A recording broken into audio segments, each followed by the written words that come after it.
Heading heading लगाइए अब, electric potential energy, electric potential energy. इसके डेरिवेशंस हमारे लिए बहुत इंपॉर्टेंट होते हैं, ध्यान रखना। इलेक्ट्रिक पोटेंशियल एनर्जी के डेरिवेशंस जो हैं वो ज्यादा इंपॉर्टेंट है अपने लिए। देखिए, इलेक्ट्रिक पोटेंशियल एनर्जी से पहले हमें इलेक्ट्रिक पोटेंशियल को बताना पड़ेगा। इलेक्ट्रिक पोटेंशियल के बारे में मैंने जब आपको एक्सप्लेन किया था तब ये बताया था कि it is the characteristic of the location, it is the characteristic of any point which is situated in the electric field. Electric field के अंदर अगर कोई पॉइंट आया हुआ तो उस पॉइंट का एनर्जी, उस लोकेशन का एनर्जी का नाम से जाना जाता है, आपका इलेक्ट्रिक पोटेंशियल के नाम से जाना जाता है। Now what is electric potential energy? ध्यान रखना, वो केवल पोटेंशियल था, वो पोटेंशियल एनर्जी नहीं था। अब हम लोग पोटेंशियल एनर्जी की बात कर रहे हैं। तो इसके अंदर पोटेंशियल एनर्जी को पढ़ने से पहले आपको ये बेसिक सा ध्यान रखना है कि पोटेंशियल एनर्जी कभी भी सिंगल चार्ज की नहीं होती है। तो इसके अंदर अगर पहला पॉइंट अपन लिखें तो इसको अगर लिख सकते हैं तो लिखेंगे अपन कि the potential energy, the electric potential energy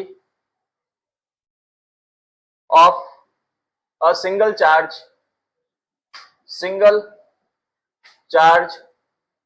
is always zero. The electric potential energy of a single charge is always zero. यानी कि ये बात हो रही है कि ये जो इलेक्ट्रिक पोटेंशियल एनर्जी होती है it is always associated with the system of charges. तो इसके अंदर ये लिखेंगे कि इलेक्ट्रिक पोटेंशियल एनर्जी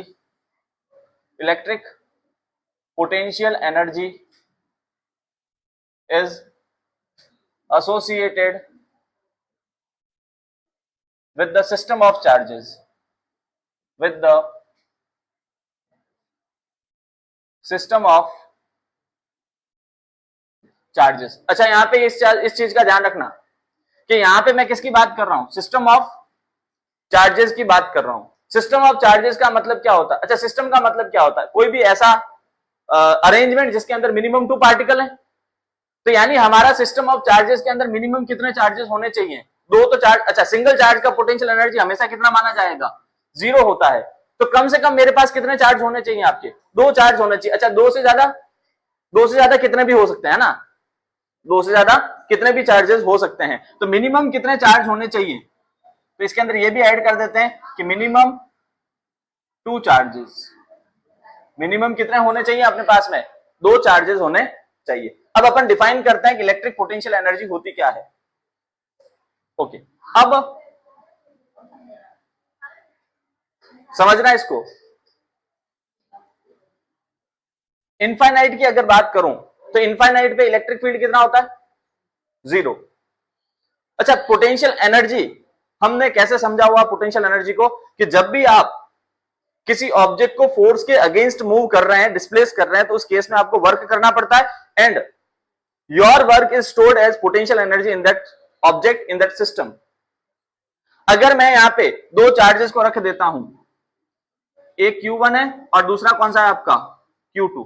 तो बताइए, दोनों पॉजिटिव है। मान लिया हमने दोनों कैसे हैं आपके? पॉजिटिव। तो दोनों मूव करेंगे या नहीं करेंगे? दोनों मूव कर रहे हैं ना।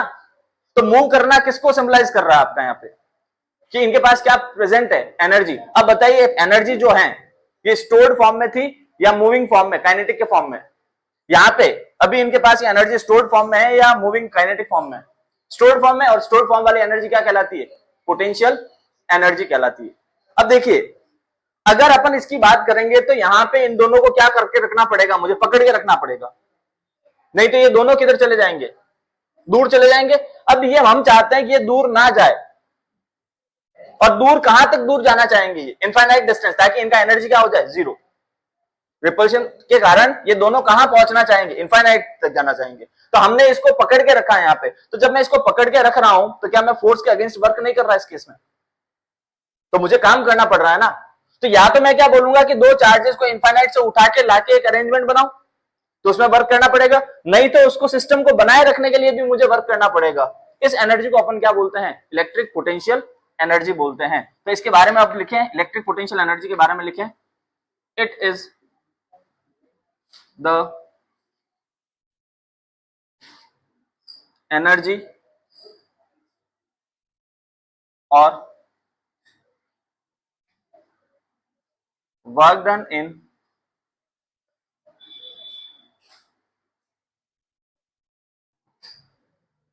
moving different charges from infinite and assembling them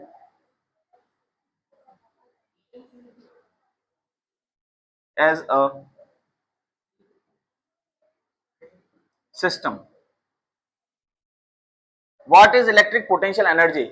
It is the work done in moving different charges from infinite and assembling them as a system. अलग अलग चार्जेस को अपन इनफाइनाइट से उठा के लाएंगे और उनको एक सिस्टम की तरह अरेंज करेंगे, असेंबल करेंगे. इसके अंदर आप जो भी वर्क करोगे उस वर्क को अपन क्या बोलेंगे, उस सिस्टम का क्या हो जाएगा, वो इलेक्ट्रिक पोटेंशियल एनर्जी बन जाता है. अब इलेक्ट्रिक पोटेंशियल एनर्जी को इसका नोटेशन अगर बात करें, क्या बात करें, इसके नोटेशन की बात करें. नोटेशन का मतलब क्या होता है, इसको रिप्रेजेंट किससे करेंगे, तो इसको कैपिटल यू से रिप्रेजेंट किया जाएगा. किससे रिप्रेजेंट करेंगे अपन इसको, कैपिटल यू से रिप्रेजेंट करेंगे. अच्छा, इसका ऐसा यूनिट क्या होगा, इसका ऐसा यूनिट का बात करें तो इसका ऐसा यूनिट क्या होता है, जूल होता है. क्या होता है, जूल, कैपिटल जे. अब यहां पे याद रखने वाली बात यह है कि हर बार आपको इलेक्ट्रिक पोटेंशियल एनर्जी जो है वो जूल में गिवन नहीं होगी. यहां पे हम लोग इसका एक और यूनिट यूज करते हैं इलेक्ट्रिक पोटेंशियल एनर्जी के लिए, जिसको अपन इलेक्ट्रॉन वोल्ट बोलते हैं. क्या बोलते हैं इसको अपन, इलेक्ट्रॉन वोल्ट. तो इसका अगर अदर यूनिट की बात करें, किसकी बात करें अपन, अदर यूनिट, तो वो कौन होता है आपका, इलेक्ट्रॉन वोल्ट. कौन होता है आपका, इलेक्ट्रॉन वोल्ट, जिसको अपन नॉर्मली ईवी से लिखते हैं. किससे लिखते हैं, ईवी से लिखते हैं. ठीक है. अच्छा, आपको ये कन्वर्जन भी पता होना चाहिए कि 1 joule is equal to 1.6 into 10 to the power -19 electron volt होता है. This is the conversion. 1 joule में कितने इलेक्ट्रॉन वोल्ट होते हैं आपके, 1.6. अच्छा, ये कैसे बना, ये बना कैसे, एनर्जी है ना. क्या है आपका, एनर्जी किस, देखो इधर समझ लेना इसको, मैं फिर हटा दूंगा इसको. एनर्जी किसके बराबर है, work is equal to charge into क्या है, वोल्टेज. मुझे इलेक्ट्रॉन कितना लेना, एक इलेक्ट्रॉन का चार्ज क्या होता है, माइनस का ई, इंटू वोल्टेज कितना लेना है मुझे, 1 वोल्ट. अच्छा, इलेक्ट्रॉन का चार्ज कितना, 1.6 इंटू 10 टू पावर -19 इंटू क्या करेंगे, 1. तो ये कितना बन गया, 1.6 into 10 to power -19 electron volt. इसका मतलब होता है कि एक electron volt, sorry, 1 volt potential difference देने से एक इलेक्ट्रॉन को कितना एनर्जी मिलता है, that is known as 1 electron volt. इस प्रकार से बनता है. इसका मतलब क्या है कि जब भी आप किसी एक इलेक्ट्रॉन को पोटेंशियल 1 वोल्ट पोटेंशियल डिफरेंस में रखेंगे तो उसको कितना एनर्जी मिलता है, that energy is known as electron volt. अब बेसिक सी बातें अपन ने इलेक्ट्रिक पोटेंशियल एनर्जी से कर दी. The electric potential energy of a single charge is how much, 0. Electric potential energy is associated with the system of charges, यानी minimum कितने चार्जेस होने चाहिए आपके पास में, 2. अकेला चार्ज है तो उसका एनर्जी क्या बन जाएगा, 0 बन जाता है. और ध्यान रखना, ये वाला आपके बोर्ड ने एमसीक्यू पूछा हुआ है. ये वाला जो दिख रहा है ना 0 वाला, ये केस एमसीक्यू पूछा हुआ है बोर्ड ने आपका. इट इज द एनर्जी और work done in moving different charges from infinite and assembling them as a system. हम इनफाइनाइट से चार्जेस को उठा के लाएंगे और उनको एक सिस्टम बनाने के लिए असेंबल करेंगे. उसके अंदर हमें वर्क करना पड़ता है और वही वर्क उस सिस्टम का क्या कहलाया जाता है, आपका इलेक्ट्रिक पोटेंशियल एनर्जी कहलाता है. इलेक्ट्रिक पोटेंशियल एनर्जी के लिए नोटेशन क्या यूज किया हम लोगों ने, कैपिटल यू यूज किया, स्मॉल यू नहीं है, ध्यान रखना. स्मॉल यू एनर्जी डेंसिटी के लिए यूज करते हैं हम लोग. ऐसा यूनिट इसका क्या बन जाएगा, जूल. इसका एक और यूनिट बनाया हमने, कौन सा बनाया, इलेक्ट्रॉन वोल्ट. बढ़े आगे. Now write down the heading, expression for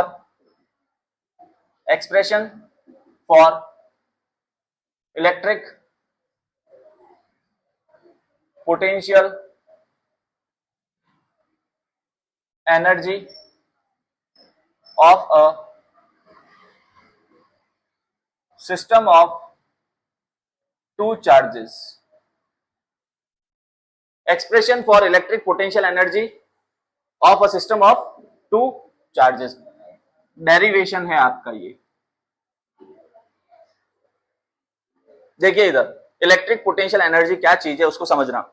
electric potential energy क्या चीज है आपका, वर्क डन. किसके ऊपर वर्क डन हो रहा है, चार्जेस के ऊपर. कहां से हम उनको क्या कर रहे हैं और क्या बना देते हैं, that is electric potential energy.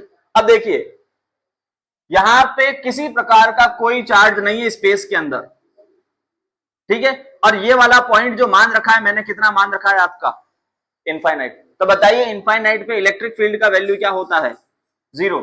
यहां पे पोटेंशियल का वैल्यू भी क्या होता है, 0। 0 न्यूटन पर कूलम एंड 0 वोल्ट। डन। मैं यहां से एक चार्ज को उठाता हूं, यहां से मैं एक चार्ज को उठाऊंगा और उसे कहां रखूंगा, मैं पॉइंट ए पे ले जाऊंगा। ये रहा आपका point A, this is point A. और यहां पे मैं एक चार्ज को लेके आता हूं और वो चार्ज कौन सा है आपका, Q1। आप मेरे को अब बताइए, जब मैं इसको यहां से इनफाइनाइट से ए तक लेके जा रहा था तो यहां पे पहले से कोई फील्ड प्रेजेंट था या नहीं था, यहां पे पहले से कोई फील्ड था या नहीं था, ये तो खाली जगह थी ना, तो कोई फील्ड नहीं था। अगर फील्ड नहीं था तो मुझे किसी के खिलाफ वर्क करना पड़ रहा है क्या, यहाँ पे किसी के अगेंस्ट वर्क करना पड़ रहा है, नहीं करना पड़ रहा, तो उस केस में वर्क डन कितना हो जाएगा, 0। सो पहले बात करेंगे work done in moving Q1 from infinite to point A। work done in moving Q1 from infinite to A कितना होगा, W1 and it is equal to how much, 0। क्यों 0 हो रहा है, क्योंकि यहाँ पे किसी प्रकार का फील्ड प्रेजेंट नहीं था, और उस केस में अगर आप चार्ज को मूव कर रहे हैं तो वर्क डन कितना आएगा, 0। अब सुनिए इधर, अगर यहाँ पे पहले से कोई फील्ड मौजूद होता तो ये वर्क डन 0 नहीं होगा उस केस में, ठीक है। बढ़े आगे, सेकेंड, अब दूसरे चार्ज को लेके आ रहा हूं मैं, यहाँ पे एक पॉइंट आपका कौन सा है, बी पॉइंट। Q1 से कितना डिस्टेंस पर है आपका, R डिस्टेंस पर है, और यहाँ पे मैं एक चार्ज लेके आता हूं कौन सा है आपका, Q2। कितने डिस्टेंस पर बताया गया है Q1 से, वो R डिस्टेंस पर बताया जाता है। तो इस केस में वर्क करना पड़ेगा हमको, work done in moving another charge Q2 from infinite to point B, which is at R distance from A से वो कितने डिस्टेंस पर है आपके, R डिस्टेंस पर है, और आपको इस केस में क्या फाइंड आउट करना है, वर्क डन। अब देखिए इधर देखिए, हमको पता है since V is equal to, formula क्या होता है, वर्क अपॉन चार्ज। समझना इधर, मैं इसको कहां लेके जा रहा हूं, B पे, तो ये पोटेंशियल भी किसका होना चाहिए, B का। कौन से चार्ज को लेके जा रहा हूं, ये वर्क किसके ऊपर हो रहा है, Q1 पे या Q2 पे, देख के बताइए। ये वाला जो वर्क है 1 पे या 2 पे, 2 पे, तो ये चार्ज कौन सा है आपका, 2, और ये वर्क डन कौन सा मान लिया मैंने, 2। तो यहां से बताइए W2 का फॉर्मूला क्या हो जाएगा, Q2 into potential at point B। तो अगर मैं W2 की बात करूं तो W2 कितना हो जाएगा, Q2 इंटू एक पॉइंट चार्ज के कारण R डिस्टेंस पर पोटेंशियल का वैल्यू क्या होता है, K Q अपॉन R। तो ये कौन सा चार्ज हो जाएगा, Q1। तो अगर मैं W2 की बात करूंगा इस केस में, तो फॉर्मूला क्या हो जाएगा, K Q1 Q2 upon R। This is second work done. अब आगे बढ़ते हैं इसके अंदर। So this is work done in moving second charge from infinite two point B। Total work done की बात करते हैं अब। Total work done in assembling two charges, work done W is equal to, formula क्या बनेगा, W1 plus W2। बताइए W1 कितना है आपका, 0, और W2 कितना आया, K Q1 Q2 upon R। तो वर्क डन का फॉर्मूला क्या बना, K Q1 Q2 upon R। This work is done in assembling that charge, so this work will be stored as potential energy in that in that system of the charges. ये work किसका है? Total work है ना वो system बनाने का। हमने अभी भी पढ़ा था कि इनफाइनाइट से चार्जेस को लाना है और एक सिस्टम बनाना है, उसके अंदर आपको कुछ वर्क करना पड़ता है। वही वर्क आपका उस सिस्टम का क्या बनता है? Potential energy. अब हमने कैलकुलेट किया तो टोटल वर्क डन इतना आ रहा था, यानी यही वर्क उस सिस्टम का क्या बन गया है? आपका potential energy. So this work is stored as electric potential energy in this system of charges. Therefore U is equal to K Q1 Q2 upon R. This is electric potential energy of this system. अब आगे सुनिए इधर, यहां पे ये जो electric potential energy होती है ये दो प्रकार के नेचर होते हैं इसके, एक पॉजिटिव होती है, दूसरी कैसी होती है? नेगेटिव। सो हम लिख रहे हैं यहां पे इलेक्ट्रिक पोटेंशियल एनर्जी। पहला किसकी बात कर रहे हैं अपन लोग यहां पे? पॉजिटिव। पॉजिटिव कब होती है? When both the